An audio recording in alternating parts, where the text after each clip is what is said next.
Assalamualaikum warahmatullahi wabarakatuh. Alhamdulillah teman-teman sekalian, jumpa lagi hari ini.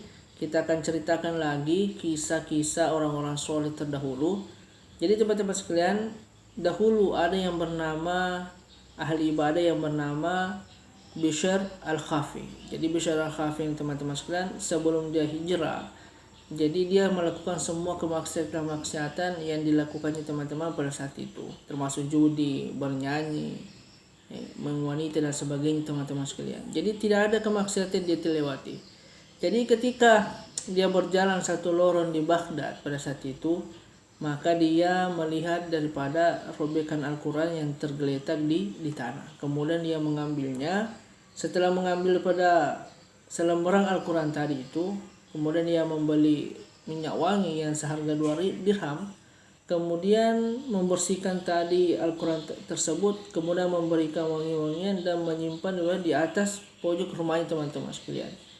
Maka dengan daripada penghormatannya kepada selembaran Al-Quran tadi, di malam harinya dia telah bermimpi berjumpa dengan seseorang, dan orang tersebut yang ada dalam mimpinya mengatakan bahwasanya kami akan menjadikan kamu orang terhormat, atau kamu akan menjadi orang yang terhormat karena penghormatanmu kepada Al-Quran. Maka teman-teman sekalian, tidak berapa selang lamanya, maka Bishr al-Hijr ini telah bertobat kepada Allah Subhanahu wa Ta'ala lewat tangan daripada cicit Nabi SAW, yaitu Imam Musa bin Ja'far.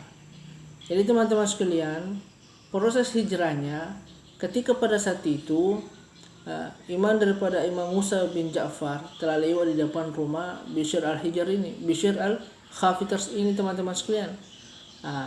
Maka di luar rumah Imam Musa ini telah mendengar daripada Bishr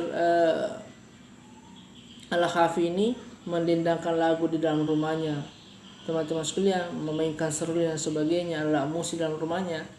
Maka teman-teman sekalian, keluarlah daripada rumah Bishr ini seorang budak wanita untuk membuang sampah. Maka Imam Musa bin Ja'far ini bertanya kepada budaknya, apakah tuan rumah ini orang yang merdeka atau seorang budak? Maka sang budak katakan, tentu dia orang merdeka. Mendengar perkataan tersebut, maka Imam Musa katakan, benar, dia orang merdeka. Sekiranya dia seorang budak, maka dia akan taat kepada tuannya. Maksudnya sekiranya dia tahu dirinya seorang hamba, seorang budak, maka dia akan taat kepada Allah Subhanahu wa Ta'ala. Maka sang budak ini masuk ke dalam rumah kembali, kemudian ditemuilah daripada Bishr ini yang sedang pada saat itu lagi mabuk-mabukan teman-teman sekalian, bermain musik. Maka teman-teman sekalian, maka Bishr katakan kepada budaknya, kenapa engkau lama sekali dalam membuang sampah?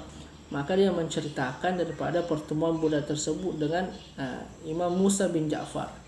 Setelah itu teman-teman sekalian, Bishr ini keluar daripada rumahnya, kemudian bertemu daripada Imam Musa bin Ja'far. Maka disitulah titik awal bertobatnya pada Bishr al-Khafi ini. Kemudian teman-teman sekalian, setelah dia bertobat di tangan daripada Imam Musa bin Ja'far ini, maka pada zamannya itu Bishr ini dikenal sebagai ahli ibadah. Bahkan sampai sekarang teman-teman sekalian masih banyak daripada dikunjungi, kemudian kuburnya dikunjungi teman-teman orang-orang pada saat ini teman-teman sekalian. Jadi semoga kisah ini menginspirasi kita bahwasanya kita tidak pernah tahu hidayah itu lewat dari mana teman-teman sekalian. Yang jelasnya jangan sampai kita ini berputus asa dengan rahmat Allah Subhanahu wa Ta'ala.